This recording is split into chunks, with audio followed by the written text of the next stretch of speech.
Kalabs, kumusta po kayo? Pagkatapos po pala namin kumain kaninang umaga, eto nga at inaayos na rin po ni Papa yung pagsabitan ng kurtina sa lababo namin. Mabuti na lang po talaga at may drill po kami. Kaya nga po bumili si Papa ng ganito para daw po may sarili siyang gagamitin. At para hindi na nga din daw po siya hiram ng hiram dahil nakakahiya nga daw po.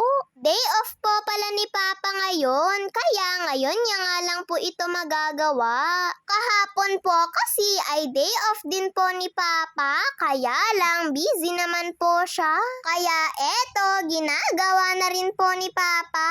Pinaulit nga po kasi sa kanya ni Mama yung sabitan dahil pangit nga daw po yung unang pagkabitan. Kailangan po kasi itong takpan ng kurtina para nga po hindi makita yung mga gamit namin sa loob. At para maganda naman daw pong tignan, sabi ni Mama. Halos lahat nga po ng sabitan dito ay pinalitan na nga po ni Papa para daw po maayos na ang pagkabitan ng kurtina. At nung naipako na nga po ni Papa, eto nga at nilalagay niya na rin po yung mga kurtina. Medyo natagalan nga po si Papa sa pagdidrill dahil yung samento po kasi ay nawawasak kapag pinapako. Masyado nga daw po kasing malambot yung semento niya. Tapos may dumating nga pong parcel at sabi nga po ni Mama ay para sa akin nga daw po ito. Syempre natuwa naman po ako dahil hindi ko nga po alam kung anong laman. Kaya eto nga at binuksan ko na rin po kaagad. Nung nabuksan ko na nga po ay natuwa nga po ako dahil relo nga po ito mga kalabs. Dalawa nga po ito, akin nga daw po yung isa at kay kuya naman yung isa. Pink nga po yung sa akin at black naman kay kuya. Kahit nga po si Mama ay nagulat nga din daw po siya. Akala niya daw po kasi ay maliit lang ito, yun pala ay malaki.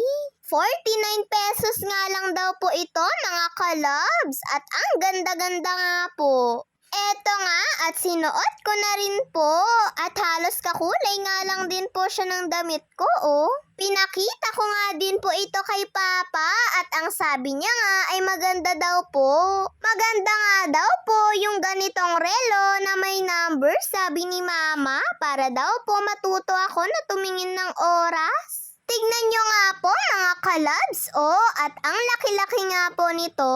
Thank you po Mama sa regalo mo sa akin. At dahil wala na nga po kaming magawang magpipinsan, eto nga at nanood na nga lang po kami ng TV. Jessica Soho nga po yung gustong-gustong pinapanood ng mga pinsan ko. Mga rewind nga lang po na palabas ito ni Jessica Soho. At kaninang hapon nga po mga kalabs ay nagluto naman nga po si Mama ng ulam namin. Tinola po pala yung lulutuin ni Mama. Pinabili nga po ni Nanay etong manok kay Mama at sabi niya nga ay si Mama na nga lang daw po yung magluto. Kaya pagka-uwi nga po nila Mama at Papa ay hinanda na nga po ito kagad ni Mama. Ulam na nga po naming lahat ito mga kalabs. Isang buong manok po pala etong binili ni Mama. At sayote po pala yung iahalo ni Mama dito. Wala naman daw po kasi silang nabiling papaya ni Papa.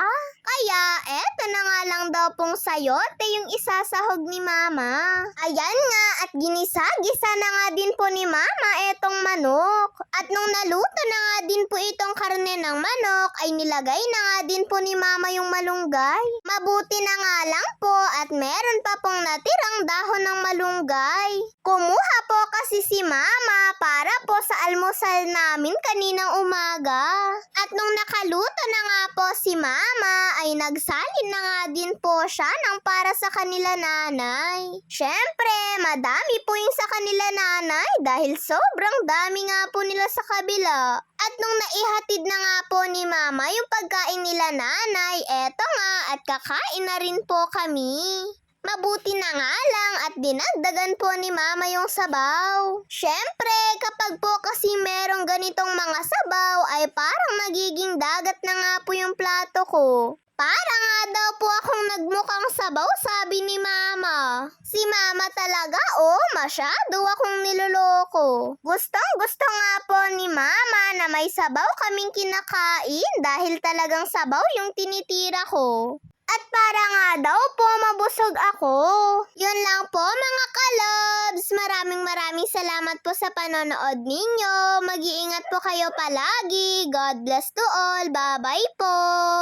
Yung sini. Yung maliliit na sili. Kaya sini oil ni ko, 18 siya.